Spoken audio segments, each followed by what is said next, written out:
TMC जीत की hat trick लगा चुकी है और चारों तरफ जो है सर एक जश्न का माहौल है, तो आप लोग किस तरीके से जीत के जश्न को मना रहे हैं? देखिए, हम लोग जो पार्टी का प्रोटोकॉल है कि किसी किस्म का मिছিল ना निकले, क्योंकि अभी जो जिस कोविड का दौर है, जो पाबंदी लगी उसको हमको मानते हुए हम किसी किस्म का मिছিল या रैली नहीं कर रहे हैं।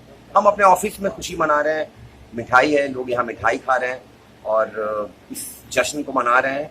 अब दीदी का जैसा अनाउंसमेंट होगा, जैसा छूट होगा, उस हिसाब से हम लोग जो है इस जश्न को आगे लेके जाएंगे। बॉबी तो पिछले बार के मुकाबले डबल से भी ज्यादा वोटों से इस बार मटियापुर से जीते हैं, तो इस पे क्या कहेंगे कि किस एक तरफा वोट जो है पूरी टीएमसी को मिली है? हाँ, ये तो बहुत बहुत खुशी की बात है। ये बॉबी दा को सिर्फ जीत नहीं मिला, पर जीत का जो मार्जिन वो दुगने से भी ज्यादा है।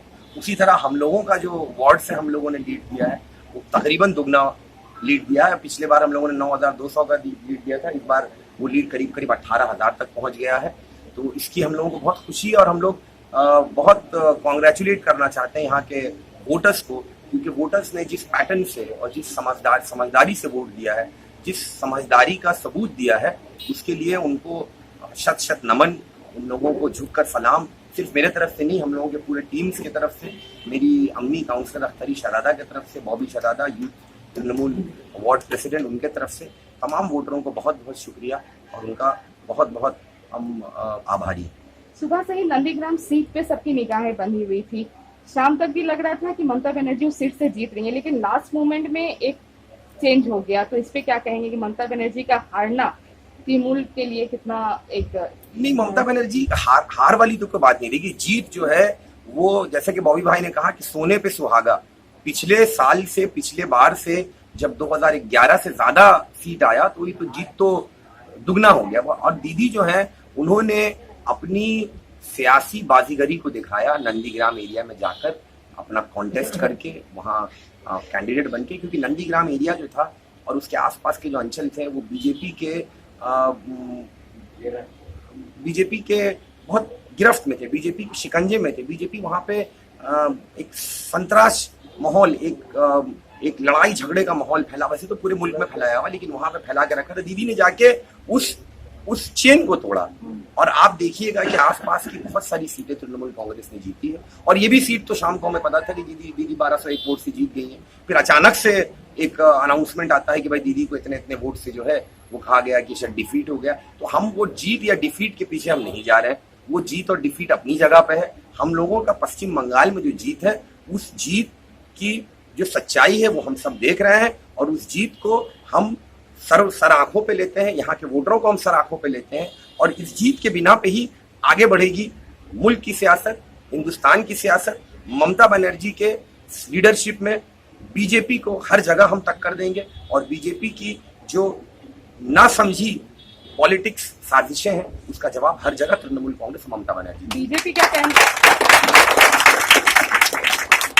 बीजेपी कह रही है कि हर सीट में ममता बनर्जी कहती है कि मैं लड़ रही हूँ, लेकिन वो खुद अपनी सीट से हार चुकी है। तो अगला सीएम का चेहरा कौन होगा? नहीं, देखिए, इसमें तो कोई दो राय, पार्टी का डिसीजन होगा और हमारी ममता बनर्जी जो है वो दिमाग से और शरीर से अभी भी हर पोजीशन को संभालने लायक है।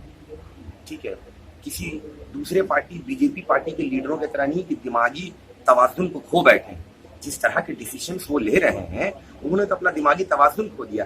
कोरोना के टाइम में आकर जिस तरह से यहाँ पे 62 रैलियां 110 दिन से यहाँ पे प्रचार कर रहे हैं, जबकि पता कि सेकंड फेज आने वाला है कोरोना का। यहाँ तक कि लास्ट 3 फेज को भी जब मोहतरमा ममता बनर्जी ने इलेक्शन कमीशन से रिक्वेस्ट किया कि सबको एक साथ कंबाइन करके कर दिया जाए, ताकि कोई भी अगर जैसे आज लास्ट फेज 29 तारीख से यहाँ पे एक कोरोना के लिए एक दीदी ने एक वो किया भाई कि बंद करो दुकानों को, एसेंशियल जो है 2-2 घंटे सुबह और शाम। ये तो हम पहले से कर सकते थे। अगर 24 तारीख या 22 तारीख को सब कॉम्बाइन इलेक्शन हो गया होता तो अभी 1 हफ्ते पहले से हम लोगों ने कोरोना के ऊपर अपना पकड़ बना लिया होता। लेकिन इस 1 हफ्ते में जो नुकसान हुआ है वो सिर्फ उनके दिमाग के कमी की वजह से हुआ।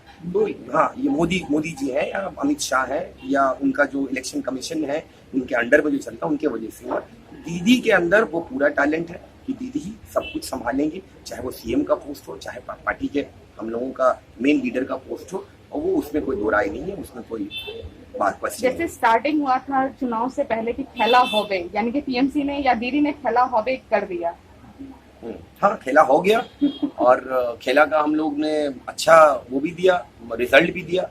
जैसा कि हमारे लीडर्स कह रहे हैं कि दीदी कोच थी, दीदी के अंडर जितने भी प्लेयर्स थे उन्होंने सब ने गोल मारा और बहुत अच्छी तरह से गोल मारा। अब बीजेपी के लिए सोचने की बात है कि बीजेपी ने जो यहाँ पे एक माहौल बनाया था।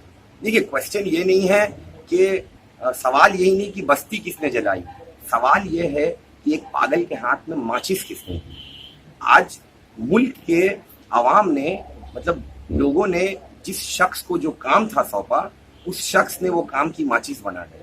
वो तो दीदी ने आके सब कुछ बचाया है और दीदी आने वाले दिनों में बंगाल से जो चिंगारी उठी है वो लहक पूरे हिंदुस्तान में जाएगी और दीदी के लीडरशिप में हम लोग एक नया रास्ता यहाँ के लोगों को दिखाएंगे। यहाँ एक पॉलिटिकल नया रास्ता तृणमूल कांग्रेस के साथ जाएगा, तृणमूल कांग्रेस के रास्ते को दिखाए हुए रास्ते पे हम सब चलेंगे और बीजेपी पर हर जगह हम चैलेंज देंगे। बीजेपी आरोप लगा रही है जैसे ही जीत का अनाउंसमेंट हुआ है उसके बाद से ही बीजेपी दफ्तर में जो है कुछ लोग घुस के तोड़फोड़ और आगजनी की घटना जो है उस पे टीएमसी के गुंडों टीएमसी पे आरोप लगा रही है, तो इस पे आप क्या कहेंगे?